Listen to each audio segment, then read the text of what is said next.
साह्रै खर्चै मान्छे जहीँ पनि जुम गरेर पसिना नि देखाइदेऊ ऊ यता दाउरा थाक पारिसक्यो पिकनिक चारो चाहिँ यत्रो भयो 4 केजी आँटा 1.5 केजी गोबर टाइम पास गाइस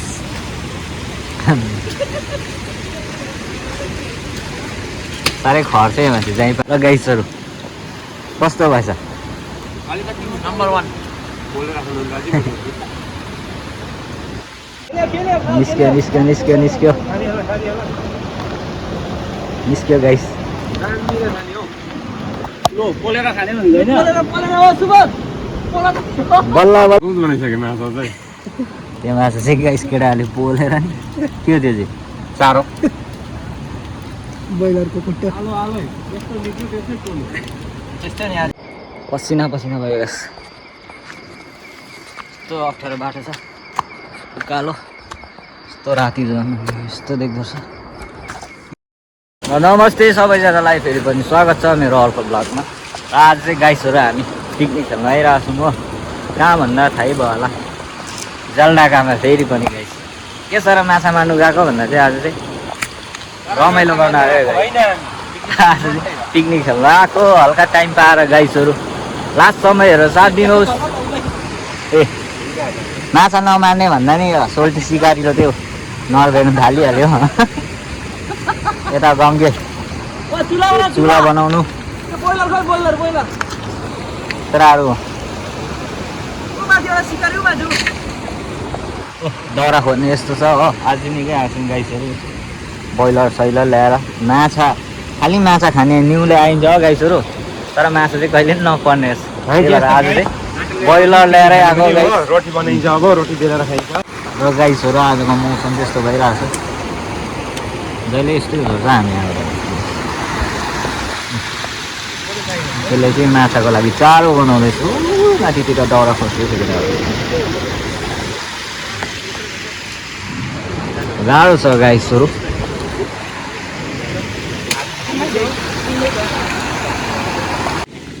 र गाइसहरू हामी चाहिँ हुकको साइज चाहिँ यत्रो खेलिन्छ है औलाभन्दा ठुलो छ हुकको साइज तर छ गाइसहरू होइन यस्तो छ हतियार चाहिँ यसरी बनाउनु पर्छ एकदम सिम्पल छ हो खोलाले बगाउँछ भन्ने डुब्छ भन्ने डर चाहिँ छैन गाइसहरू एक बतास बल्छु नि हो टेन्सन छैन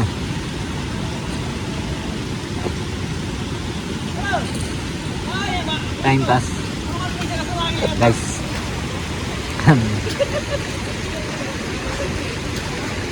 साह्रै खर्चै मान्छे जहीँ पनि जुम गरेर पसिना नि देखाइदेऊ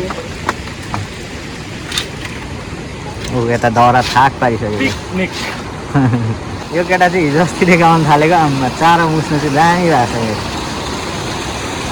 हेर्नुहोस् यो के अरे कन्टलको आँटा चाहिँ कति वेस्ट गर्छ केटाहरूले आउँदै 3-4 गोबर सिम्पल छ साह्रो नि गाइस उयो गर्नै पर्दैन हुन त घरमा मार्दैन यसरी आँटा चोरेर ल्याएर नि मार्छ नि गाइस यस्तो छ गर्दै जान्छु कस्तो हुन्छ गाइसको गाइसहरू चारो चाहिँ यत्रो भयो 4 केजी आँटा 1.5 केजी गोबर हाम्रो कुकले रेडी गर्दैछ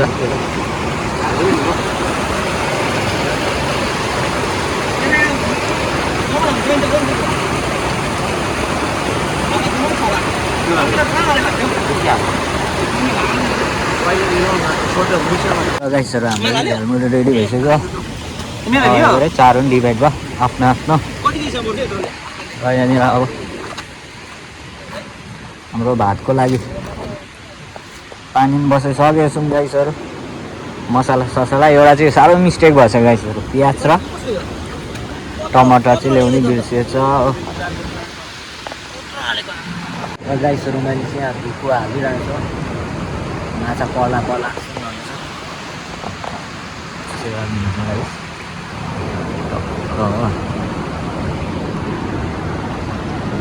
नर्थ रहेछ पढ्नु सक्छ।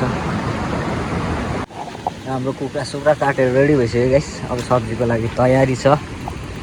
हाम्रो कुखुरा पनि यता बल खेल्दै पकाउँदैछ गाइस। केटाहरू गएको छ। म र गङ्गे चाहिँ यहाँ छु। मैले चारो बनाउन आएको छु होइन। साथीले सब्जी पकाउँछ। यस्तोहरू हाम्रो चाहिँ सबै पकाएको। हाम्रो चाहिँ खाना बाँकी सक्यो गाइस है। भोक पनि लागिसक्यो गाइस हो। भात पनि देखाउँछ गाइस। चक्का भात पनि पाक्यो गाइस। चक्क मासु पनि पाकिसक्यो।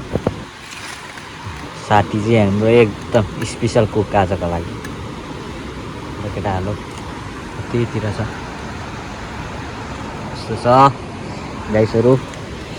एकदम भोक लागिसक्यो यो मासु देखेर झन्। माछा नपरेर हरेस छ गाइस। अब खानु आँटेको भनौँ। र गाइसहरू कस्तो भएछ? नम्बर 1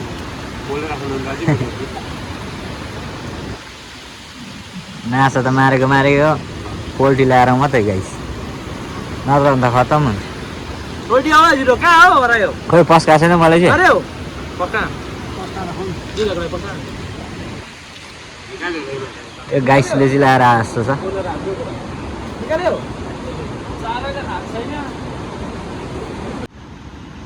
गाइस माछा त खानु सकिएन। ब्रोइलरै खाएर भयो नि। अब आजको दिन चाहिँ बिताउनु पऱ्यो गाइस। यत्रो भाइले त एक भाइले त निकाल्नुपर्छ नि। एक भाइले निकालेन गाइस। माछा नमारे पनि माछा र मासु चाहिँ खत्रै छ।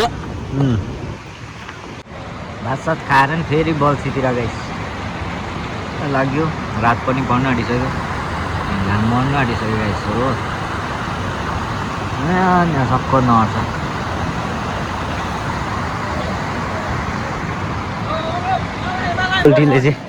सोल्टीले चाहिँ निकालेछ हो।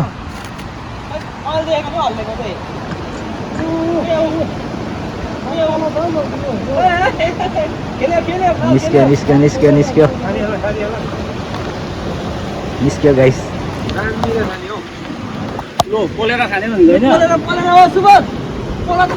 बल्ल बल्ल सोल्टीले निकाल्यो।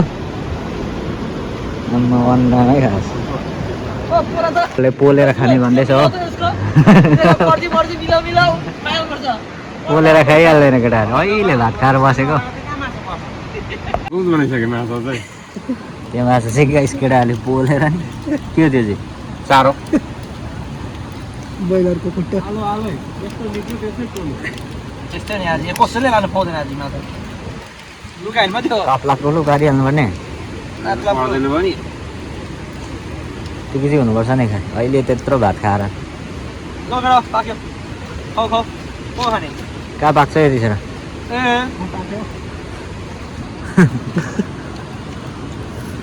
नखाने। अहिले त्यत्रो भात ठिकै छ केटाहरू। म चाहिँ सुतेको गाइसहरू। भात खाएर त पुरा निन्द्रा लाग्यो। पुरै रात पर्न आँटिसक्यो। केटाहरू कता कता छ? के भइसक्यो? 5 साढे 5 भइसक्यो गाइस।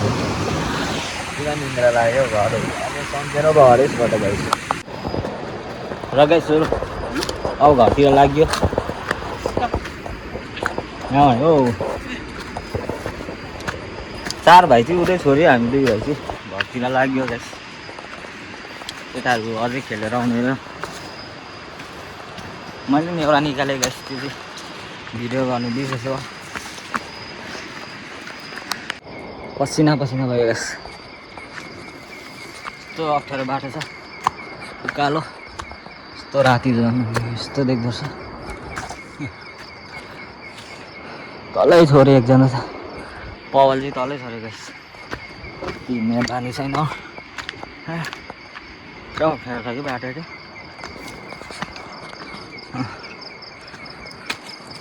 त्यसो सुल्क्यो भने ओह्रालै सुल्किन्छ गाइस। त्यसो बाटो र आजको भ्लगलाई म यहीँ एन्डिङ गर्दैछु गाइसहरू। धेरै मजा आएको थियो, हत्तु पनि भयो हिँडेकोले हो।